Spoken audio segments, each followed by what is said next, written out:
There are a lot of records in Formula One. The oldest driver to win, the youngest driver to win, the most championships, the most races without a win.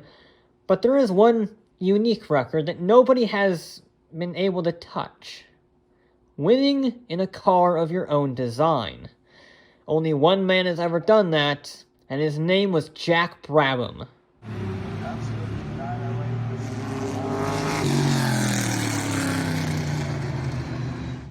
Born to a farming family in 1926, the young Australian Jack Brabham found himself behind the wheel of a family car at the young age of 12.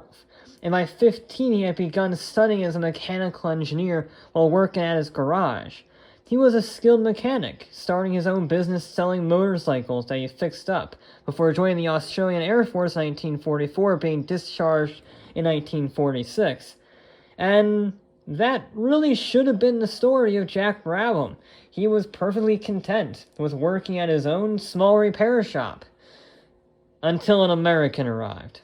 His friend, Johnny Schomburg, told him to watch some midget car racing. Midget cars are tiny dirt oval racers, usually powered by motorbike engines. Now, Jack seemed more or less interested in the sport just for the sake of building the cars, but when his friend suggested that he should drive himself, Jack was hesitant because, as he put it, the drivers were all lunatics. But Johnny wanted to drive, and he built Johnny's car, and as Johnny's career wore down, he eventually fell into the driving duties as well, and he turned out to be pretty gifted behind the wheel, winning on just his third event and taking 4 Australian Speed Car Championships between 1948 and 1951. He grew so comfortable behind the wheel that he took his midget off the dirt tracks on some hill climbing events. But he quickly realized that a dirt car couldn't fulfill his road racing dreams, so he bought cars from Cooper in the UK, and the Cooper Bristol was good enough to help Jack secure the 1953 Hill Climb Championship. Now, despite his nickname Blackjack, referring to his shadowy silence when working, he managed to talk to a competitions manager from the UK, Dean Delmont, to race in Europe for a season. So in 1955, he started racing at local British events, wowing the crowds with the sideways driving style, because he was still using that old dirt track philosophy of going sideways to carry the speed. And he also began working at Cooper F1. He wasn't officially an employee, but he showed up so many times at the garage he just sort of lived there. And it was at Cooper that he built the bobtail for Formula One. It was a mid-engined F1 racer that debuted in the 1955 British Grand Prix, and trundled around before breaking down with a broken clutch. So, not the best first impression, but the second impression was better. At Snetterton, he was able to go toe-to-toe with Sterling Moss for third place. Sure, Moss claimed the position at the end of the day, but the fact that Jack Brabham, a nobody from Australia with only a few minor championships to his name, was able to go toe-to-toe with Sir Sterling Moss? Well, now he had the confidence to continue working on this mid-engine thing.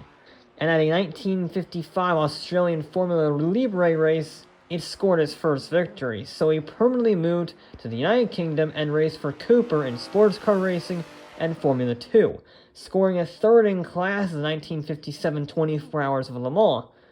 And speaking of 1957, that was a big move for him, not just because he scored third in his class at Le Mans, but because he also moved up to Cooper's Formula 1 division.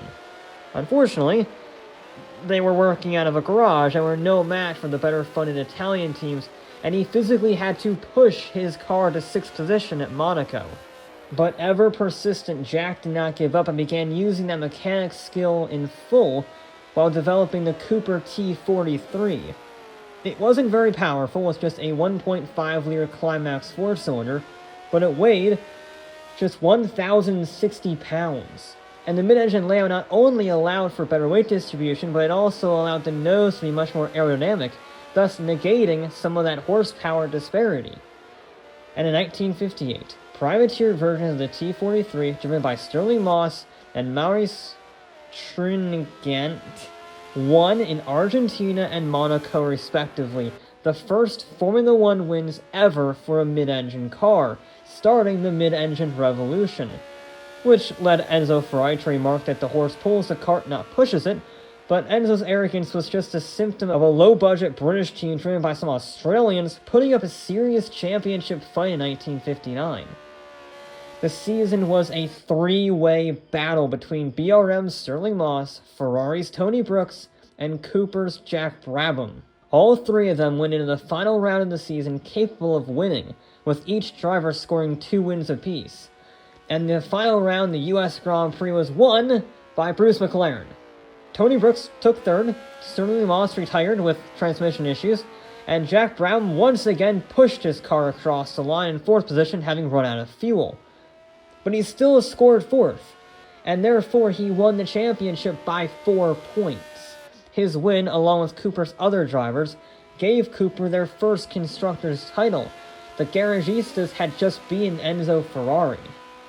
Now, the 1960 season was a lot more clear-cut, with Jack easily winning 5 races, taking his second title over Cooper's teammate and fellow Australian Bruce McLaren. Again, the Australian duo gave Cooper their second and last Constructors' title. Why last? Because although the front-engine Ferrari won at Monza, Enzo had to bite his tongue and built the 156 for the 1962 season. And with the mid-engine secret now open source, bigger budget teams simply swamped Cooper for good. Now, Cooper and Jack invented the modern race car layout, but that doesn't mean they were on the same page, far from it. Jack always thought he could get more out of the Coopers, but their own chief engineer followed the philosophy of "it ain't broke, don't fix it." So nothing was actually done to the cars, hence why they were never able to progress with more championships after 1960. So Jack and his engineer Ron Taurnack founded Motor Racing Development, or more commonly known, Brabham. Initially they used a Lotus 24 for their drive while they developed their own car in secret. The BT3 had a tubular space frame chassis for stiffness and a 1.5-liter V8 making 160 horsepower. Unfortunately, when the BT3 was revealed, it was horrifically unreliable on this 1962 German Grand Prix debut, with engine failures, throttle linkage failures, and even an incorrect exhaust, something that wasn't discovered until 3 a.m. on race day. Now, the car got better over the course of the season, as a car often does, with a few non-championship podiums and 2 fourth-place finishes. But it really wasn't that successful. In fact, the only thing of note is that with 3 top 5 finishes, Jack became the first person in history to score points with a car of his own design. But the 3 was quickly replaced by the BT7 early on in the 1963 season, and Brown's BT7 proved itself to be a true competitor, as Jack and Dan Gurney scored 4 podiums to finish 3rd in the 1963 Constructors' title. And then, even better, in 1964, Dan won the French Grand Prix with Jack in 3rd, the first time a car designed by a driver had won a Formula One Grand Prix. But by 1965, Gurney had left and the 3-year-old design was sluggish at best. So Brown developed the 1966 BT19. If you're wondering why they jumped from 7 to 19, I can explain some of it, because there were a few models in between for like privateer teams and lower formula races, but there still weren't enough models to jump all the way to 19, so I guess maybe development cars? Either way, the 19 was originally supposed to use the massive Climax flat 16 engine, but that engine was never finished and Brown had to go with an Australian-built Repco V8 making 300 horsepower. That sounds impressive for 1966. Except for the fact that it was 50 horsepower down on the Italians. However, the BT19 weighed over 300 pounds less. Now, despite that impressive power-to-weight ratio, other competitors looked down upon the BT19 because it seemed pretty old-fashioned with outboard suspension and a heavier space frame chassis. But there is one thing that you couldn't see that Brown excelled at: aerodynamics. Brabham were the first team to use a wind tunnel to design their car, which is on the nose point slightly down to reduce front-end lift and minimize the horsepower deficit. And that would sort of be Brown's thing, a underdog in the advancement of Formula 1 technology. Everybody thinks of Lotus or McLaren for advancements in 20th century F1 racing, but Brabham was right there with them. They were the first to use full-width rear wings, carbon brakes, ground effect fans, hydropneumatic suspension, and the modern pit stop. At the 1982 British Grand Prix, they pitted for both fuel and new soft tires. Now, even their designer Gordon Murray admits that it was a marketing ploy aimed at drawing attention to their pit lane and not their abysmal performance on the track, but tire changes are still a staple of modern F1 races today.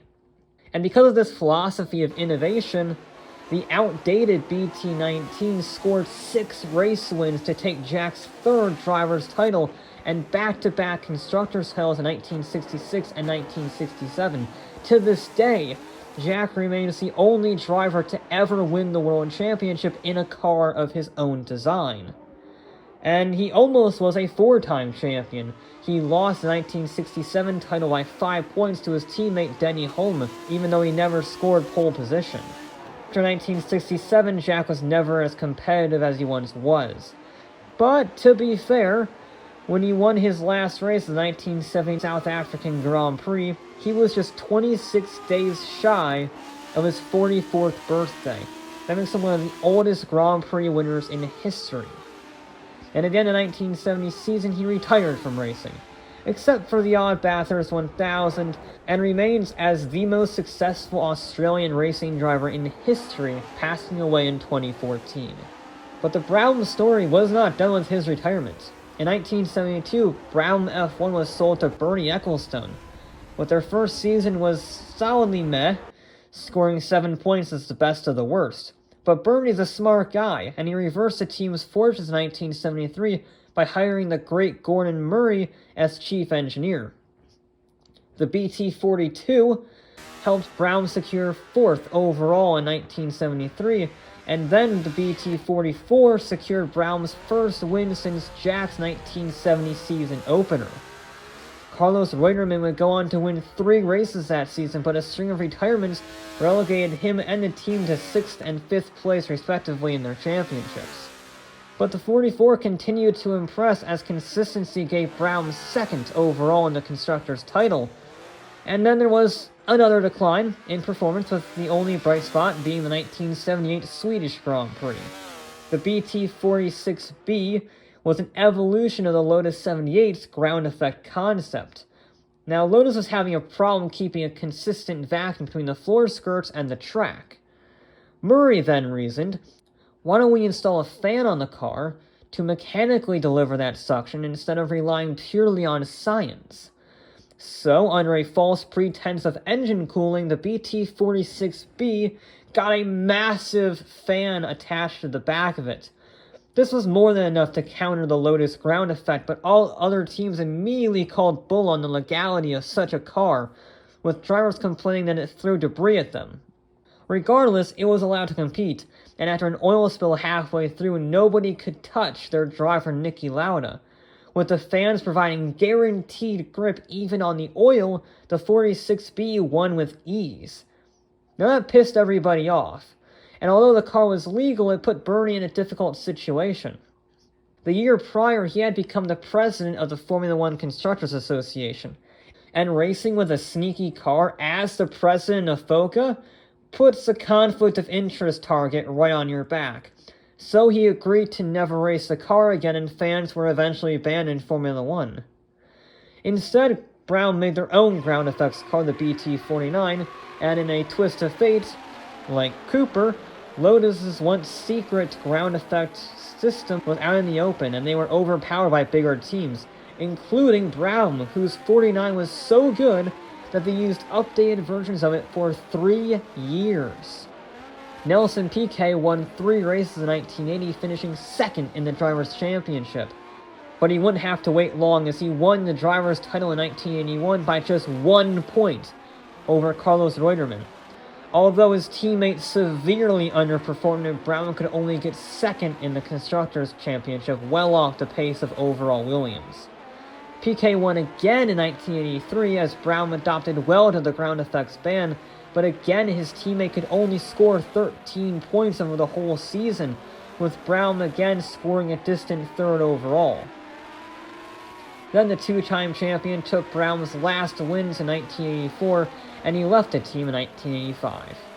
BMW was soon to follow suit in 1986, and Gordon Murray said adios in 1987. In fact, the whole team was retired in 1987, as Bernie left to take charge of Formula One itself.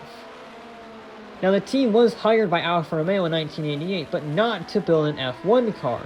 No. They wanted a pro car in the spirit of the old BMW M1. And it was supposed to be based, air quotes, off of the 164 sedan, but it was definitely not a normal 164. That has a modest 230 horsepower 3-liter V6, while weighing at best 2,800 pounds. The 164 Pro car had an Alfa Romeo designed Formula One 3.5-liter V10, making 630 horsepower and surrounded by carbon Kevlar body clamshells. Now, the Pro Car series never went anywhere, but the car itself was blisteringly quick with a reported top speed of 205 miles an hour. That's a fast 164. But Alfa Romeo didn't have a point for them anymore, so they sold it to a racing driver, Walter Brunn, who then immediately sold it again to a Swiss financier who raced it in the 1989 F1 season before being arrested a few months later for tax fraud. That fraud conviction eventually placed the teams in the hands of a Japanese engineering firm, Millbridge Group Limited, who raced it between 1990 and 1992 as Millbridge Racing, and then folded due to lack of funds and terrible results. And that was the end of Brabham. Sadly, Jack died with the last remnants of his team being a pretty miserable F1 excuse. But then in 2014, Jack's son David founded a new Brabham racing team, Brabham Automotive. But in order to race, you need a car. So the BT62 was built. Powered by a heavily modified Ford V8, it makes 691 horsepower without any forced induction in sight. And it only weighs 2,100 pounds and produces 2,600 pounds of downforce. Which means, if you are at top speed, and it's smooth enough, you could drive upside down. It's a full-on race car that already has a few class wins under its belt, despite being fairly new. They're even making a detuned version called the BT63 for the GT2 class, although it still has nearly 600 horsepower. Detuned indeed. It's not road legal at all, and they're only making 70 of them to celebrate 70 years of Brabham, but if you want, they are making a conversion kit for the road called the BT62R, so that's pretty impressive. It's Brabham's first ever road car in the course of 70 years. Now, it's too early to tell if this venture will be successful, but if the BT62 is a start, I think the Brabham legacy is in good hands.